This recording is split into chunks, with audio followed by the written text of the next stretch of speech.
Hi friends, it's me Stace. For today's video, I thought I would share with you some of the apps I use when I'm studying scripture, whether it be doing verse mapping or an in-depth Bible study. So I'm on my iPad. I'm going to go to my little folder called Reference. I'll take a screenshot of these. You're able to see all the icons up close.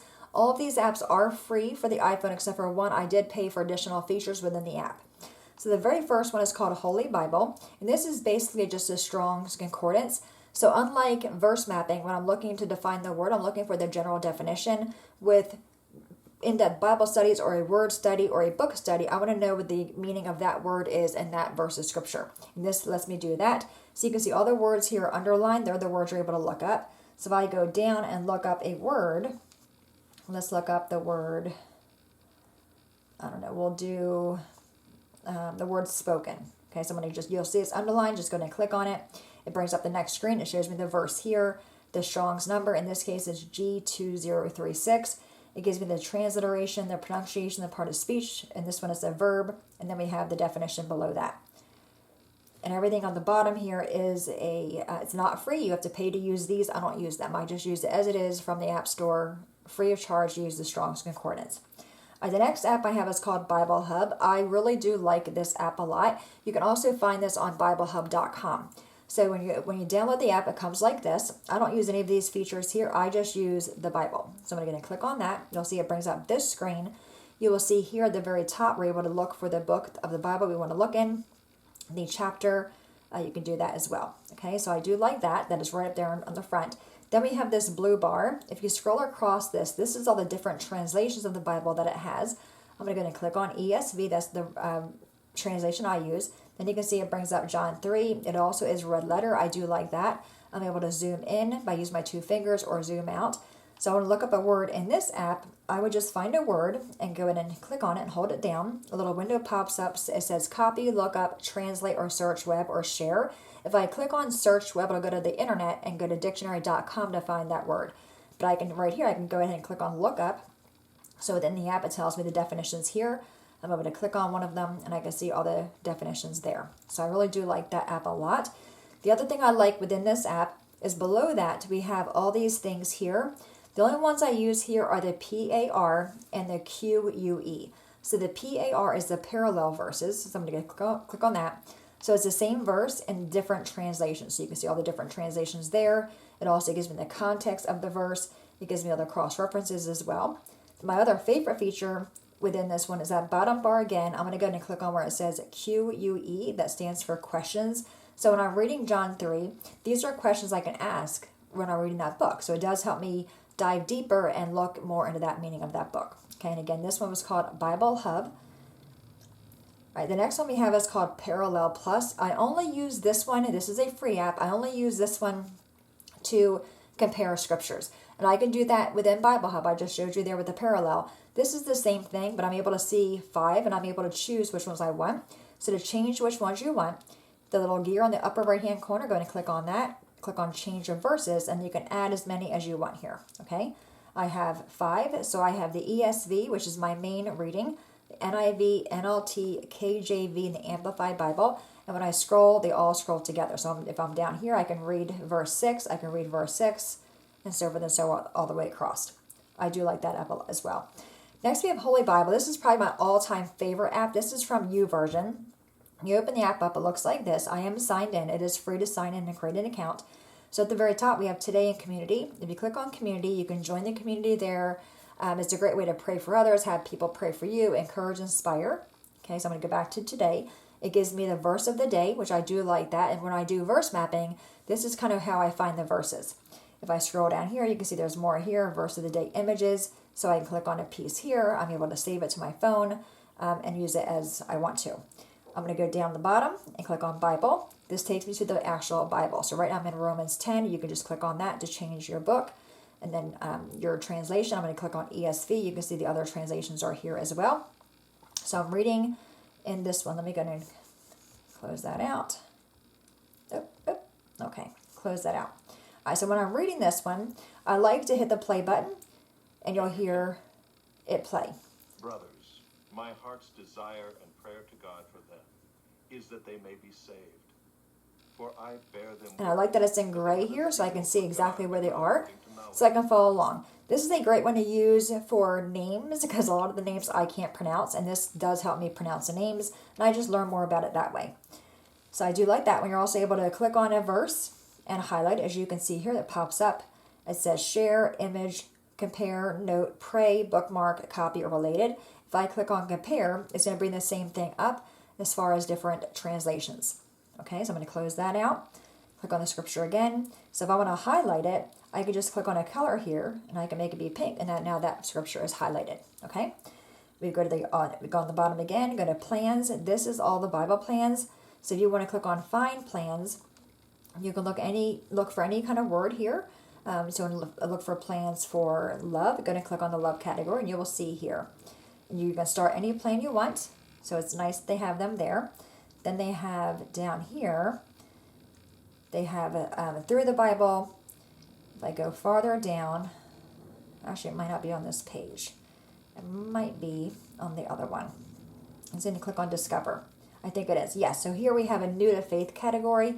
So I really do like this. So if you are new to studying scripture, these are great studies you can study along with. Okay, then we have these teaching clips down here, which I also like. So this one's, you can see it's Romans 10:10. This is Isaiah 40, Psalm 24. So if I click on just say Isaiah, for example, according to one study, 94% it comes up with have experienced a little video about it. So I do like that. So I use this one a lot.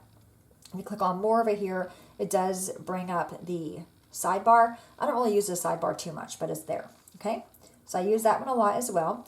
Next is dictionary.com. Just for verse mapping, this is where you go to find the general definition of that word. Then we have BLB, which is the Blue Letter Bible. Also free. I find this one to be a little bit cluttery because there's a lot going on and I have no idea what all these buttons do. I only use this one to find the pronunciation of the word. So you can see here I'm under Ephesians 4, and then each verse is numbered and each verse is on its own sentence. So if I want to click on a verse, I would just click on number 13. And then here it pops up, I can have the interlinear, the concordance, Bible comparison, cross-reference or text commentaries, audio, video. So click on concordance here. Then I see it's in Greek here. Then we have the ESV translation right there. Then we have all the words here. So I just focus on these two sections here. So if I'm going to look up the word unity and see how it sounds in Greek, I can just hit this little play button right here. Strong's G 1775. Henates. So unity in Greek is henates. And if I click on the Strong's number right there, it'll bring up that same thing, transliteration with a little microphone I can hit the sound on. Tells me a part of the speech it is, outline of biblical usage, tells me how many times it was in the Bible, and more information there. But I only use this one for that main reason, just so I can pronounce the word. Okay. The next one is called Bible Dictionary. It looks like this when you open it. Again, this one is free. You can see the ad across the bottom. So I want to look up the word faith. Just going to click on the F, and you can just scroll through here. Sometimes you can just scroll. There's also a search bar at the very top. I'm going to go ahead and click on the word faith here. So this is going to give me the Easton's Bible Dictionary definition of the word faith. And you can see there's plenty. There's the Webster's 1828 dictionary on the word faith. This is a biblical dictionary, so it does give me, in some cases, it'll give you a scripture to reference as far as that word. So I do like this one as well. It's a lot of reading because they go in depth, which I do like that one. And again, that one was called Bible Dictionary, free of charge. Next, we have this one called Bible. I love this one. Probably my favorite one. I wish they would add a few things. This is free, but I did pay for a few features of this one. So here I'm at the very top. I'm under John 8 or John 1 ESV translation. Again, you can just click on that to change your translation. They only have a few here. Hopefully they'll add more later, but they only have a few here for now. Each word of scripture is on its own line. So just say I'm reading John, and I come across a verse. Let me see. Let's find a good one here. All right, the next day. Okay, I have seen and have borne witness that this is the Son of God. So I can click on that scripture right there. You see it pops up. Translations and comments, cross-references, Strong's numbers. That's what I paid for. The app was free. To have this in here was $4. So if I click on translations and comments, you can see here we have the different translations again. If I click on comments, this is more like a commentary, not comments. So we have the Geneva Study Bible Commentary, the John Dumelo's Commentary. There's a few there, but I don't really go look into the commentaries too much, but sometimes I will do that if I'm looking for like an in-depth definition. So again, I'm going to click on it here. So we go to cross references, the same thing. It gives me the other translations of that scripture. Click on it again, and then we have Strong's numbers. So here again is the scripture that I have my words I'm able to underline. I like this one because it does give me like a phrase. Like this one says, have borne witness. So I would go ahead and click on that here. It tells me the Strong's number, the word, the pronunciation, and then it gives me the definition down here. To be a witness, to testify, that kind of thing. So I do like that one for that. The other reason I like this one a lot is the upper right-hand corner. If you can see, there's a little plus sign here. If I click on that, it's going to split my screen. So now I have ESV on this side, and I have ESV on this side. So I want to change this. I just click on where it says ESV, and I'll change it to be King James. So now you can see I can read this one line by line across here in the ESV, and I can see exactly what it says over here in the King James. The only thing I wish that this app had was be able to define the words here. You can do that if you click on the thing here and go to, not the cross references. If you click on the Strong's numbers, it does give you the Strong's definition. But I wish they had, when you look at that part, the Strong's numbers, and you go into a word, I wish it had how you pronounce it, so I can learn how to say it. This app does not have that, but I really do love that app a lot. The next one is Bible Maps. I love this one. This is free. I do this one when I'm doing in-depth Bible study. So you can see here I'm in the book of Genesis. And there's all these words in red here are referenced to a push pin over here. So when I come down, I can click on, let's click on a word. You know what, let's go ahead and click on Egypt. It's going to pop up over here. I click on the I. Then it's going to come over here with a few pictures from Egypt, right? You're able to scroll through them. You're able to zoom in on them, right? I can zoom in really well on there. Then it tells me here all about Egypt. So if I'm doing a study and I'm going to find out exactly where Egypt is, the temperature, the longitude, the latitude, it gives me all that information here. And you can see it's jam-packed with information there, okay? You can also click on over here, click out of that, click on done. So I'm back to my normal map. You can go down here and click on the I, and you have a choice of standard map, which is like that, or the satellite map, which is like that, or the hybrid, which is kind of both, which is what I go into. And I'm able to zoom in really, really close. If I click on another city over here, let's go and click on a different city. We'll click on Gaza. Okay, so I'm going to go over here, click on that. So here again, it brings me the picture, so I can see that there. And it tells me here the photo is by BiblePlaces.com, so that might be a good place to go for reference. But here is the city of Gaza. I can zoom in really close, so I'm actually able to read the streets of that. So this is Salah Eden Street. This is Al Sinkra Street. You know what I mean? So it's nice, and I'm able to see the exact road in the city. So I really do like this app, and again, it was called Bible Map. Next one, we have 1828. This is the Biblical Dictionary. You can find it online.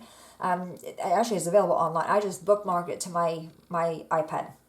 So again, this is a biblical dictionary. So I'm going to look up the word faith, for example. I'm just going to type in the word faith here, and I'm going to click on return. Here is my definition. Okay, and it goes in great detail about it. It gives me scriptures again to reference. So it says being justified by faith in Romans 5:1. I can click on that there. It'll take me to a little snippet of what that verse looks like in Romans 5:1. Okay. Then it tells me here also in the King's Bible. So it gives me both translations. So if I click on this one, Hebrews 11:11, it'll bring me the scripture and also the scripture in the King James Bible. So I do like this one a lot as well. There's a lot to this app. I mainly use it for definitions. Okay. And that is it. They're the apps I use. Leave me comments below if you guys use these apps or if there's any other apps that you use when you're doing Bible study. I'd love to see them so I can research them and see if it's something that I might want to use in the future. All right, my friends, that is it. Any questions at all, please let me know. As always, thanks so much for watching. Have a great day, and I will see you next time. Bye-bye.